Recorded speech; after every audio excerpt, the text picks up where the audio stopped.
Baik, Assalamualaikum warahmatullahi wabarakatuh. Saya Nurul Latifah dengan NIM 231404070079 dari TMTKC akan menjelaskan UAS rancangan pembelajaran matematika saya, yaitu yang pertama materinya tentang modul ajar. Pengertian dari modul ajar menurut secara bahasa, modul ajar terdiri dari dua kata, yaitu modul dan ajar. Kata modul berasal dari bahasa Latin, yaitu modulus, yang artinya ukuran kecil atau bagian yang bisa berdiri sendiri. Dalam dunia pendidikan, modul berarti satu paket pembelajaran yang utuh dan bisa dipelajari sendiri. Sedangkan kata ajar dalam bahasa Indonesia berarti proses mengajarkan atau memberikan ilmu pengetahuan kepada orang lain. Jadi, secara sederhana, modul ajar dapat diartikan sebagai paket pembelajaran yang bisa digunakan guru untuk mengajar. Secara istilah, modul ajar adalah panduan atau pedoman mengajar yang dibuat oleh guru untuk membantu proses pembelajaran di kelas. Modul ajar berisi rencana lengkap tentang apa yang akan diajarkan, bagaimana cara mengajarkannya, media apa yang digunakan, dan bagaimana cara menilai pemahaman dari siswa. Selanjutnya ada komponen dari modul ajar. Yang pertama itu adalah komponen informasi umum yang berisi dengan identitas. Dalam identitas itu terdiri dari satuan pendidikan, nama penyusun, tahun penyusun, modul, fase atau kelas, mata pelajaran, materi pembelajaran, dan alokasi waktu. Komponen kedua yaitu kompetensi awal. Kompetensi awal itu merupakan pengetahuan dan keterampilan yang perlu dikuasai oleh peserta didik sebelum pembelajaran dimulai. Kompetensi awal terdiri dari uraian tekstual tentang pengetahuan dan keterampilan yang harus diperoleh sebelum mempelajari materi yang akan diajarkan. Yang ketiga yaitu profil pelajar Pancasila. Profil pelajar Pancasila merupakan tujuan akhir proses pembelajaran yang menyangkut pengembangan kepribadian peserta didik. Selanjutnya yaitu komponen sarana dan prasarana. Sarana dan prasarana adalah fasilitas dan sumber daya yang diperlukan oleh guru dan peserta didik untuk mendukung kegiatan pembelajaran di kelas. Target peserta didik. Pada komponen ini, guru dapat merancang modul pembelajaran sesuai dengan karakteristik peserta didik dan menyederhanakan pekerjaan peserta didik guna kelancaran proses pembelajaran. Komponen selanjutnya yaitu model pembelajaran. Model pembelajaran yang termasuk dalam kurikulum sangat bervariasi menurut mata pelajaran dan tingkat satuan. Yang kedua, komponen inti. Komponen inti ini ada tujuan pembelajaran, asesmen, pemahaman bermakna, pertanyaan pemantik dari guru, dan kegiatan pembelajaran. Yang ketiga itu komponen lampiran yang meliputi bahan bacaan pendidik dan peserta didik, serta pengayaan dan remedial, glosarium atau kata kunci, dan daftar pusaka. Faktor-faktor yang perlu diperhatikan dalam menyusun modul ajar, yaitu ada kurikulum dan standar pendidikan. Untuk saat ini kurikulum Merdeka. Dan yang kedua itu kebutuhan dan karakteristik siswa, dan ketiga tujuan pembelajaran dan hasil belajar. Langkah penyusunan modul ajar itu yang pertama itu menyusun kerangka modul dengan cara menetapkan atau merumuskan tujuan instruksional umum, merinci tujuan instruksional khusus, menyusun butir soal evaluasi guna mengukur pencapaian tujuan khusus, menyusun pokok materi dalam urutan yang logis, dan menyusun langkah kegiatan belajar untuk mencapai semua tujuan, mengidentifikasi alat-alat yang diperlukan dalam kegiatan belajar dengan modul, serta menulis program secara rinci yang meliputi pembuatan petunjuk siswa, lembaran kegiatan siswa, lembaran jawaban dan lembaran tes, serta jawaban dari tes. Untuk contohnya, di sini contoh dari modul ajar. Yang pertama itu kan ada komponen umum. Nah, di sini ada identitas modul, nama penyusun, satuan pendidikan, fase itu kelas, serta capaian pembelajaran matematika fase D, dan capaian pembelajaran berdasarkan elemen.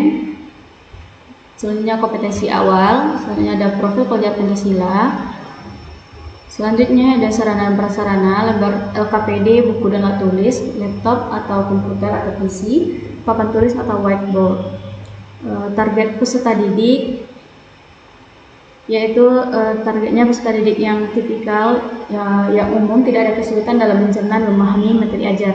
Untuk model pembelajarannya yaitu menggunakan pendekatan pembelajarannya menggunakan pendekatan scientific learning. Nah, selanjutnya pada komponen inti terdapat tujuan pembelajaran, yaitu memenuhi konsep persamaan linear dua variabel dan sistem persamaan linear dua variabel. Selanjutnya ada pemahaman bermakna. Selanjutnya ada pertanyaan pemantik dari guru tersebut, yaitu seperti ini. Pernahkah kalian membeli 2 jenis makanan di kantin dengan uang pas? Nah, bagaimana cara menentukan harga masing-masing makanan jika hanya tahu total pembayaran? Selanjutnya itu ada kegiatan pembelajaran. Untuk pertemuan pertama itu ada nama kegiatan, aktivitas dari pendidik, aktivitas peserta didik, alokasi waktu, dan ini untuk komponen pendahuluan. Nah, nama kegiatannya di sini ada orientasi, persepsi, motivasi, pemberian acuan. Nah, untuk di komponen inti atau kegiatan inti yaitu ada karena menggunakan pendekatan scientific learning, maka nama kegiatannya itu ada mengamati, menanya, mengumpulkan data, menalar, dan mengomunikasikan. Selanjutnya ada bagian penutup, yaitu di sini nama kegiatannya ada simpulan, refleksi pendidik, tindak lanjut, dan penutup. Untuk waktunya itu untuk waktu dari pendahuluan itu 10 menit, kegiatan inti itu 60 menit, dan waktu penutup itu 10 menit. Karena satu pertemuan itu 2 kali 40 menit atau 2 JP. Selanjutnya itu ada asesmen penilaian kisi-kisi. Ada asesmen penilaian hasil pembelajaran, yang di sini ada kisi-kisi, soal tesnya, kunci jawaban, rubrik penskoran, serta ada tabel kriterianya. Selanjutnya itu ada pengayaan dan remedial, teknik penilaian, bentuk penilaian, remedial, penilaian, dan selanjutnya itu ada refleksi guru dan peserta didik, lembar refleksi guru, lembar refleksi peserta didik, dan selanjutnya itu ada lampiran. Lampiran satu itu ada LKPD dari guru untuk peserta didik. Yang kedua, lampiran kedua ada bahan bacaan guru dan peserta didik. Lampiran 3 itu ada glosarium atau kata kunci dari materi persamaan linear dua variabel, serta ada daftar pusaka dan tanda dari guru dan nama penyusun, guru penyusun modul ajar. Selanjutnya yaitu materi tentang asesmen dan penilaian. Penilaian dan asesmen adalah proses sistematis untuk mengukur, mengevaluasi, dan memantau pencapaian belajar peserta didik. Penilaian bisa bersifat formatif untuk pembelajaran atau sumatif untuk pengambilan keputusan akhir. Nah, untuk komponennya itu ada 7 penilaian. Apa yang ingin dicapai dari penilaian, misalnya mengukur penguasaan konsep, keterampilan atau sikap, instrumen, alat atau metode yang digunakan seperti tes tertulis, observasi, portofolio atau proyek. Nah, untuk kriterianya, standar atau indikator yang digunakan untuk menilai. Untuk tekniknya, cara pengumpulan dan analisis data penilaian kuantitatif atau kualitatif. Untuk faktor yang perlu diperhatikan dalam membuat penilaian atau asesmen, yaitu kesesuaian dengan tujuan pembelajarannya. Dan kedua, validitas dan reliabilitas instrumen. Ketiga, keberagaman metode untuk mencakup berbagai aspek kompetensi. Yang keempat, keadilan dan transparansi bagi peserta didik. Contoh dari asesmen, penilaian dan asesmen yaitu di sini ada satuan pendidikan, asesmen. Ya, tujuan asesmen, indikator asesmen, kisi-kisi dari asesmen, tes kemampuannya atau soalnya, serta kunci jawaban, rubrik penskoran, dan kriteria ketuntasan dan rencana tindak lanjut dari penilaian asesmen. Untuk penilaian sendiri itu ada penilaian psikomotorik dan penilaian afektif. Selanjutnya yaitu program remedial. Pengertian dari program remedial adalah kegiatan pembelajaran tambahan yang dirancang untuk membantu peserta didik yang belum mencapai kompetensi yang diharapkan. Untuk komponennya ada analisis kebutuhan, yaitu identifikasi peserta didik yang membutuhkan remedial. Selanjutnya tujuan remedial, kompetensi spesifik yang harus dicapai. Materi pembelajaran, materi disesuaikan dengan kelemahan peserta didik. Metode pembelajaran bisa berupa tutor, latihan tambahan, diskusi atau pembelajaran individu. Evaluasinya, pengukuran itu apakah peserta didik telah mencapai kompetensi. Untuk faktor-faktor yang perlu diperhatikan yaitu yang pertama, tingkat kesulitan materi yang sesuai. Yang kedua, waktu pelaksanaan yang fleksibel. Yang ketiga, motivasi peserta didik agar tidak merasa terstigma. Yang keempat, dukungan guru dan sumber belajar. Untuk contoh dari program remedial yaitu di sini ada kisi-kisi dari program remedial sendiri. Di sini ada nilai data siswa yang remedial dan ada keterangan bentuk pelaksanaan pembelajaran remedial dan format soalnya, yaitu di sini ada identitas, petunjuk soal, kunci jawaban, serta untuk soal remedialnya ada 10 soal dan kunci jawaban. Dan di sini ada tanda dari guru yang menyusun program remedial. Selanjutnya yaitu program pengayaan.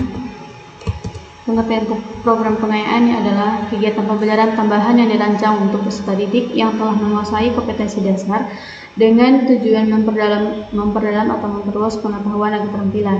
Komponennya yaitu ada analisis kebutuhan yang mengidentifikasi peserta didik yang memerlukan tantangan tambahan. Yang kedua, tujuan pengayaan memperluas wawasan, mengembangkan kreativitas atau meningkatkan kemampuan berpikir kritis. Yang ketiga, materi dan kegiatan, materi yang lebih kompleks atau interdisipliner, proyek, penelitian mini, simulasi dan studi kasus. Yang keempat, evaluasi, yaitu menilai kemampuan baru yang dikembangkan, bukan hanya penguasaan materi dasar. Faktor-faktor yang perlu diperhatikan dalam menyusun atau membuat program pengayaan yaitu kesesuaian materi dengan kemampuan dan minat peserta didik, menjaga keseimbangan antara tantangan dan kemampuan, motivasi dan dukungan guru untuk mendorong eksplorasi, tidak mengurangi perhatian pada peserta yang membutuhkan remedial. Untuk contoh program pengayaan,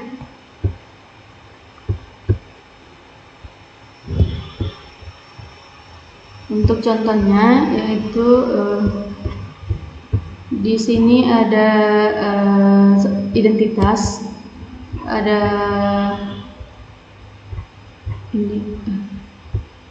tujuan pembelajaran, indikator, hasil asesmen dari siswa itu, dan tabel nilai tes pengayaan serta keterangan dari pelaksanaan program pengayaan serta soal pengayaannya, kunci jawaban soal pengayaan, dan tertanda atau terjadi guru dan nama kepala sekolah dari satuan pendidikan tersebut.